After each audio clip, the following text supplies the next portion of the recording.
হ্যাঁ দেখ, স্কুলে আবার আবার আবার পড়াচ্ছি শোন। স্কুলের হলঘরে তাঁবু খাটানোর দুদিন পরে ঘটনাটা ঘটেছিল, ঠিক আছে? সেদিন তত্ত্বচান ইয়াসুয়াকি চানকে ওর গাছে ওঠার নিমন্ত্রণ জানিয়েছিল। তত্ত্বচান কী করেছিল না, ইয়াসুয়াকি চানকে ওর গাছে ওঠার জন্য নিমন্ত্রণ জানিয়েছিল। সে কথা দুজনের মা বাবা কেউই জানতেন না। সে কথা কি দুজনের মা বাবা কেউই জানতেন না। তমুইতে সবার একটা করে গাছ ছিল। তমুইতে মানে স্কুল চত্বরে যে গাছগুলো ছিল, দিয়ে ছেলেমেয়েরা প্রত্যেকে তার একটা করে দখল করে নিয়েছিল গাছগুলো। সবাই যে যার গাছে নিজের গাছে চড়তো, সবাই যে যার নিজের গাছে চড়তো। তো তত্ত্বচান গাছটা ছিল বেড়ার গাছে। তত্ত্বচানের যে গাছটা, তত্ত্বচান মানে কি ছেলেটা, আর ইয়াসুকি চান হচ্ছে মেয়েটা, ঠিক আছে? যে রাস্তাটা কহুনবস্সের দিকে চলে গেছে ঠিক তার ধারে, এটা একটা জায়গার নাম আর কি। রাস্তাটা এই কহুনবস্সুর বলে একটা জায়গার নাম। এটা এগুলো কি, এটা যে চায়নার একটা, চায়নার মানে যে কি মানে চীনের একটা পড়া মনে হচ্ছে আমার, চীনের পড়া অথবা নেপাল। এর জন্য আর কি এর জন্য আর কি এটা নামগুলো সব একটু আননোন নাম্বার, মানে নাম সব জানিস না আর কি এমন নাম। আর যদি আমাদের এখানকার হতো তাহলে জানতিস নামটা, রাস্তাগুলোর নামগুলো বোঝা যেত।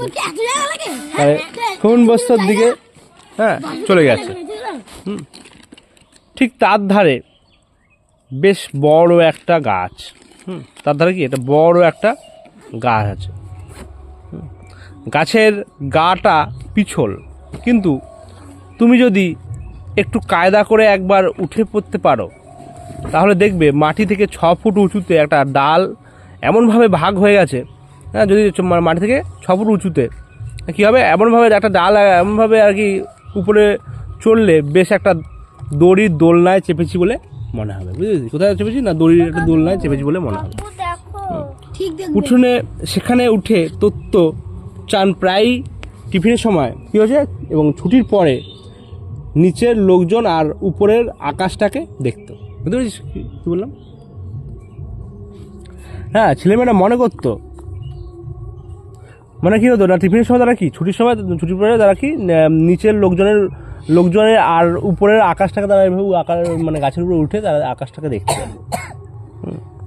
ছেলেমেয়েরা মনে করতো গাছগুলো তাদের নিজেদের সম্পত্তি, মানে মনে করতো যে তাদের গাছগুলো তাদের নিজেদের সম্পত্তি, মানে ওই স্কুলের গাছ, কিন্তু সেগুলো স্কুলের মনে করতো না, নিজেদের সম্পত্তি মনে করতো, এটা আমার গাছ। সেই ছোটোবেলায় সেই আমরা খেলতাম এরকম, হ্যাঁ এই ইয়েটা আমার, হ্যাঁ ধরো এখানে একটা ইট পড়ে আছে, এই ইটটা আমার, এটা বোধ আমি বলতে দিন এসে এখানে কেউ ইয়ে করবে না। তারপরে এই গাছটা আমার, আমরা সে বলতে আমার এখানে সুপারি গাছ ছিল কটাগুলো, সেই সুপারি গাছের মধ্যে ঘর বানাতাম। এই সুপারি গাছের এই গাছগুলো আমার, এখানে আমি ঘর বানাবো বলে দিন, এখানে কেউ আসবে না। এটা রাজা, আমি তখন রাজা থাকতাম, বুঝলি তো? আরো সব চারাচা অন্য ছিল, হ্যাঁ আমি তখন রাজা ছিলাম, আমি যেটা বলবো সেটা হবে আর হেড, আর সব চলে আসতো খেলতে এখানে। তো এখানেও সেরকম ছেলেমেয়েরা মনে করতো গাছগুলো তাদের শর্ট, তারা পড়িনি, তারপরে তাদের নিজেদের সম্পত্তি। ফলে কেউ যদি আর কারো গাছে চড়তে চাইতো তাহলে তাকে গিয়ে বিনীতভাবে বলতে হতো,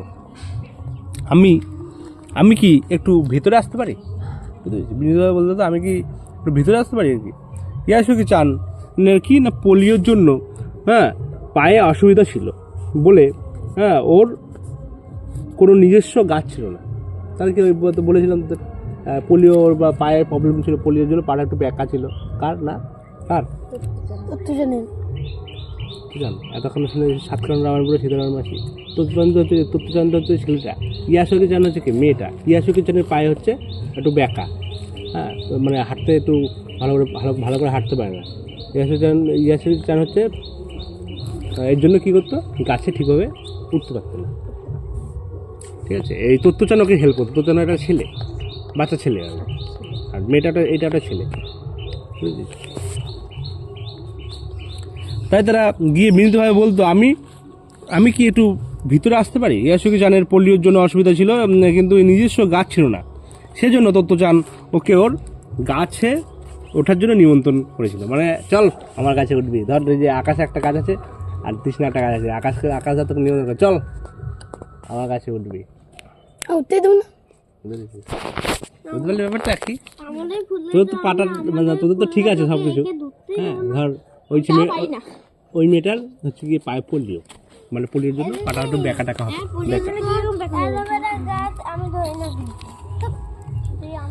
সেজন্য তো তোদের ওকে গাছে নিমন্ত্রণ করেছিল।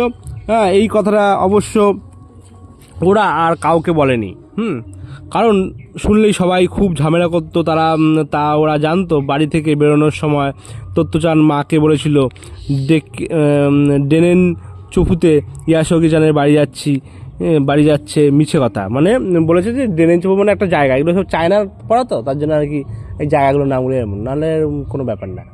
নাহলে আমাদের এখানকার যদি হতো তাহলে নামগুলো তোরা বুঝতে পারছিস না, যে জায়গা ডেনেন চুপুটা একটা জায়গার নাম আগে, সেখানে যাচ্ছে আর কি বলছে। মানে হ্যাঁ, মানে ইয়াশোকি চানের বাড়িতে যাচ্ছে, মানে তত্ত্বচান আর কি বলেছিল যে ইয়াশোকি চান যে আছে ওই ইয়াশোকি চানের বাড়িতে আমি যাচ্ছি, কিন্তু মিছে কথা বলেছিল। তারা বাড়িতে যাচ্ছে না, কোথাও যাচ্ছে না। তারা কোথায় যাচ্ছে তাহলে? তুই আর খাবি বলে মায়ের মুখের দিকে তাকাতে পারছিল না, মানে ধর যখন তুই মিথ্যা কথা বলবি ধর, তখন ধর তোর ভয় পাবে, হাসি পাবে, এরকম পেতে পারে। এই জন্য তুই ও আর ওর মার হ্যাঁ ও আর ওর মার মুখের দিকে বুঝলি তো তাকাচ্ছিল না, বুঝতে পেরেছিস? ফলে কি হলো, তাকাতে পারছিল না, তাই ও জুতোর ফিতের দিকে তাকিয়েছিল। তাই ও কি জুতোর ফিতের দিকে তাকিয়েছিল, হ্যাঁ, দিয়ে মিথ্যা কথা বলছে মাকে। মা বা দেখে ঠিক ধরে ফেলে আমাদের। আমি যদি মিথ্যা কথা বলি ঠিক ধরে ফেলে, এই তুই মিথ্যা কথা বলছিস, তুই কোথাও চললি বলতে তো। এই বিশেষ করে তৃষ্ণার মা তো একদম ধরে ফেলে। আর তোর তৃষ্ণার মা কি বলছিস, এই আকাশের মা তো একদম, আকাশ যদি মিথ্যা কথা বলে বা কোনো উল্টো পাল্টা কাজ করে, ঠিক হ্যাঁ ধরে ফেলবে ওর মা। মা ওই জানে, হ্যাঁ তখন একটু ওদম দেয়, একটু ধুমধাম। যেমন 4 মাস হয়ে গেছে এখন একটা মারও আটটা খাইনি। তারা নিশ্চয়ই তুই তাহলে নিজেকে বুঝতে পেরেছিস যে না আমি এইসব করলে, হ্যাঁ আমি তো একদম মারটার খাচ্ছি, তাহলে আমি এইসব করা যাবে না।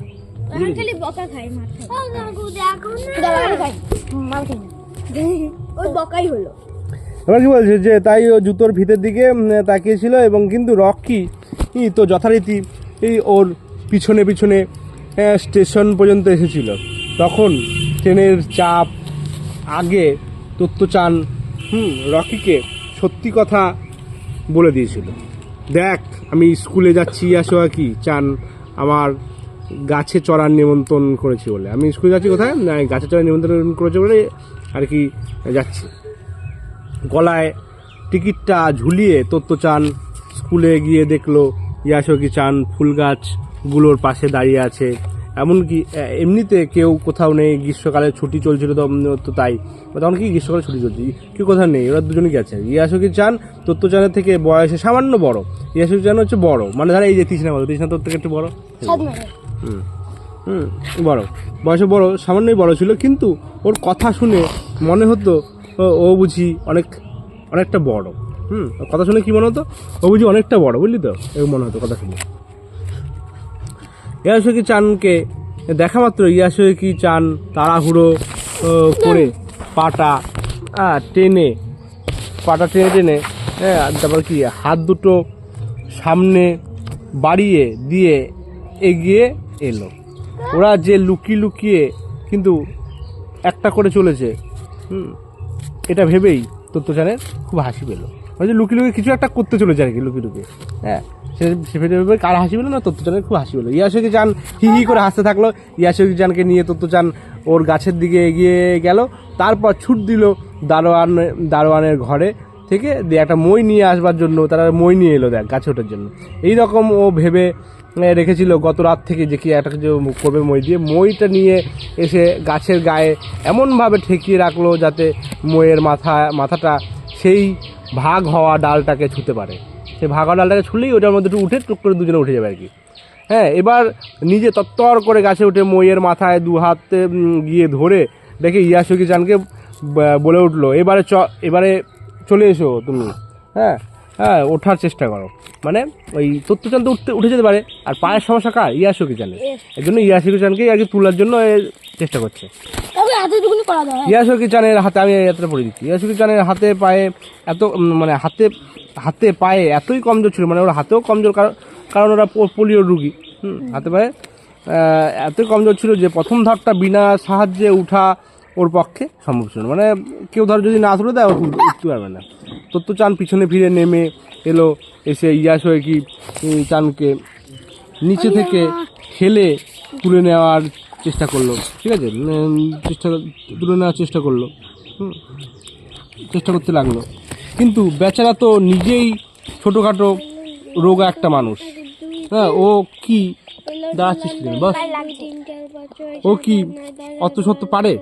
হ্যাঁ, মইটাকে সোজা করে রাখা যাচ্ছিল না ইয়াসুকি চানের তো দূরের কথা, মানে মইটাকে সোজা করে রাখতে পারছিল না। ইয়াসুকি চানকে তো উঠানো দূরের কথা। ইয়াসুকি চান মইয়ের প্রথম ধাপ থেকে পা নামিয়ে হ্যাঁ কী করলো, চুপটি করে মাথায় নিচু করে দাঁড়িয়ে রইলো। চুপটি করে মাথা নিচু করে দাঁড়িয়ে রইলো। এবং এই প্রথম তত্ত্বচান বুঝতে পারলো যে কাজটা যতটা সহজ মনে হচ্ছিল ততটা কিন্তু সহজ হবে না।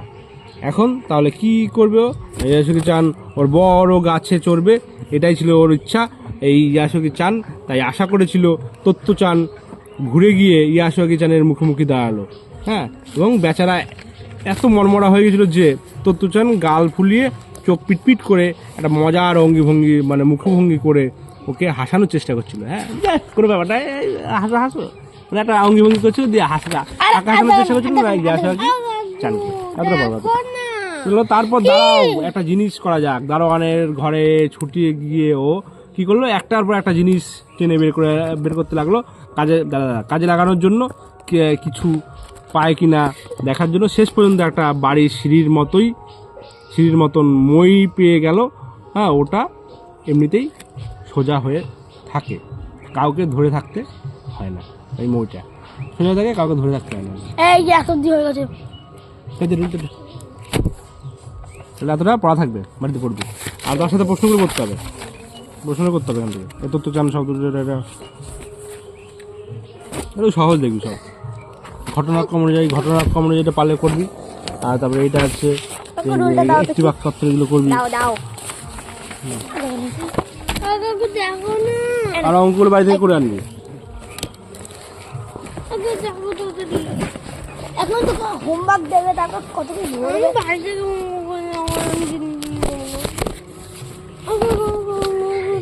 বাইরে থেকে করে আনবো।